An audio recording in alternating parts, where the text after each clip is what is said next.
I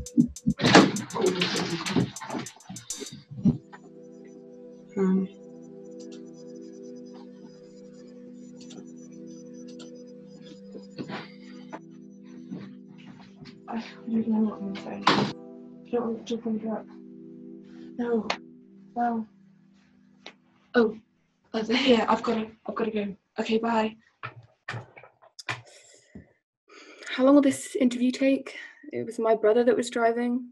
I don't get why you need to talk to me. I'm waiting all day for this. Planning what to say and stuff. I've never done a police interview before. I need to tell you my name and age, don't I? So I'm Erin Jowsey. Oh, and this is Terence. Say hi. Hi. Oh, happy bunny. So I'm 18, just turned 18. Obviously, because of lockdown restrictions, I'm going to have to wait to have a party. Won't be Tez. I'm going to have to wait for a lot of things, I suppose. The accident was awful. I mean, it was something straight from the movies. The lights, the sound, the aftermath, even. I was watching from my bedroom window. Bet I'm the first one you've interviewed.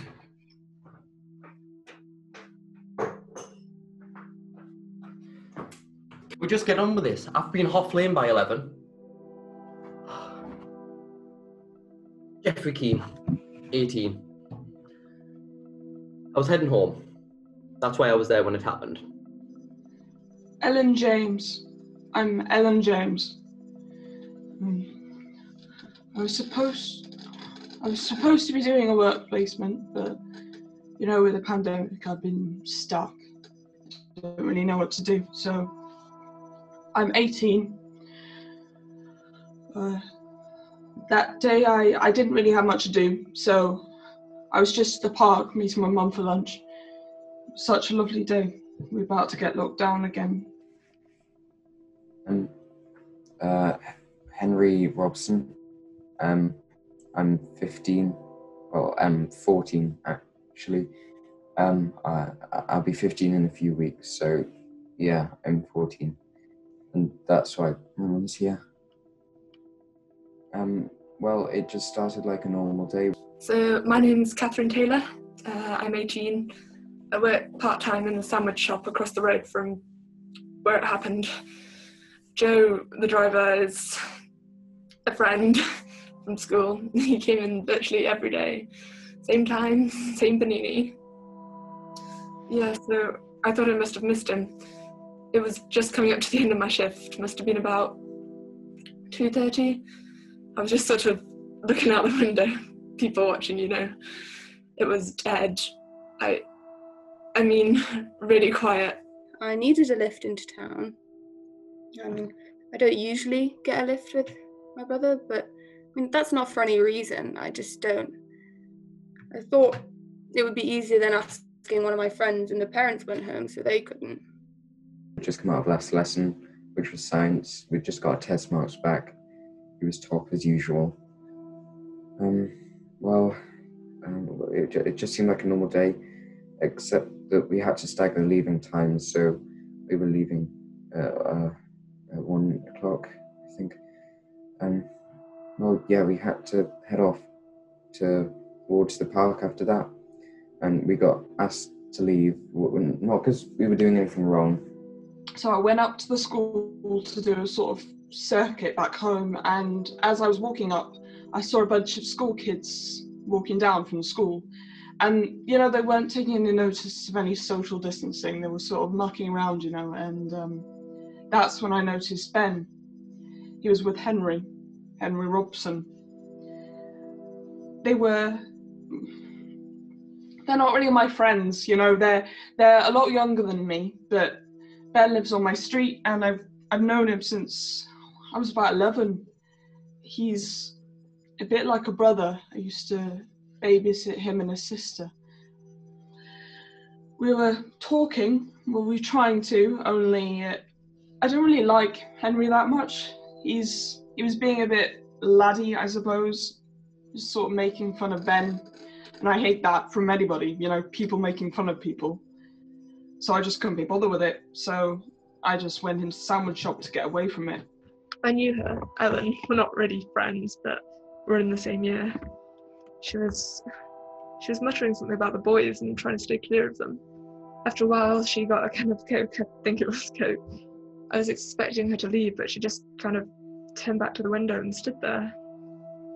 That's why I looked. It was so weird when I saw it was Joe driving. I mean, like, Anya's having lessons. He's not the sort of person to, like, you never expect. He must have passed and just forgot to tell me. Yeah, so he was driving, and it was fine driving, just into town. I mean, I said he could stop by the sandwich shop, because by the time he'd agreed to take me on this lift, it was almost closing time, and Joe usually goes earlier, so he was miffed about that too. There was this boy I was focusing on, Geof Keane, right?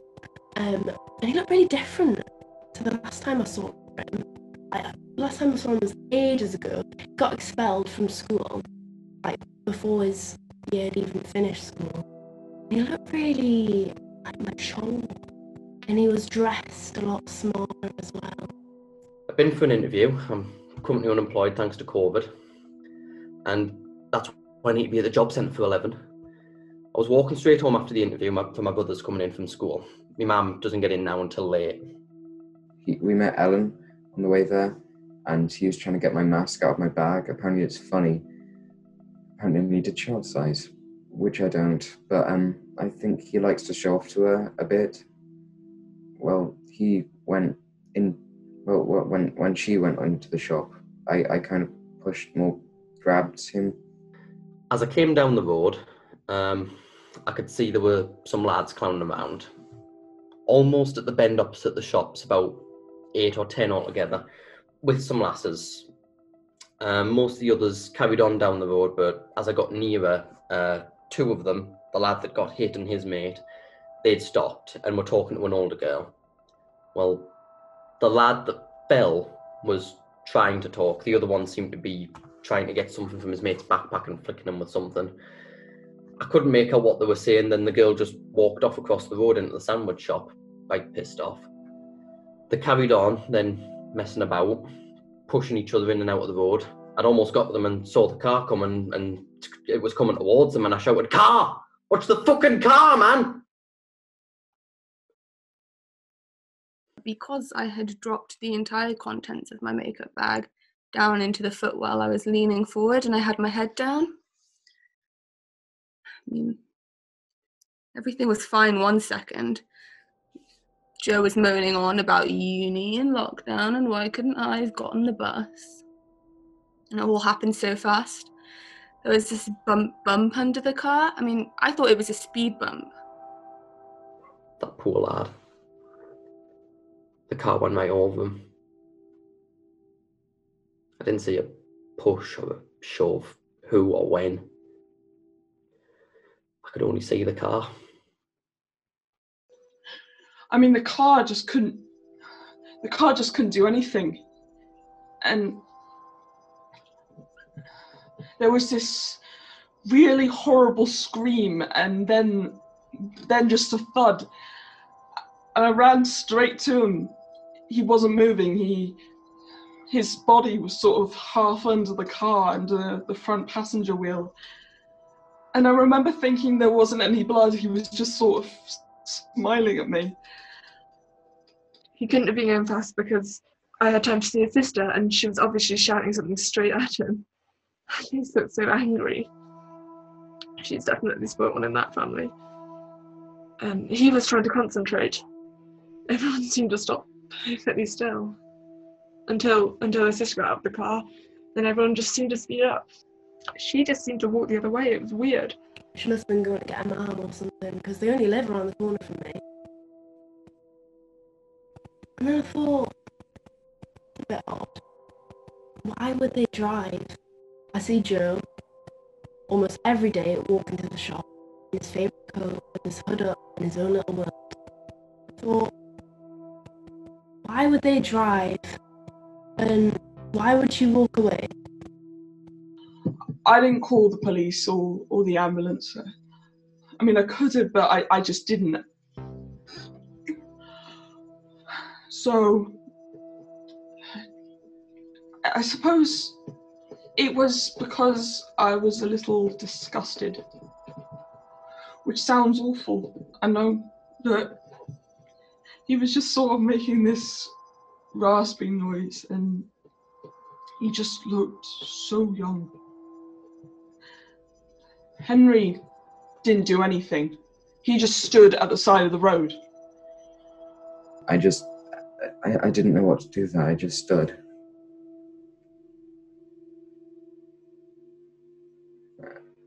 I didn't know what to do then.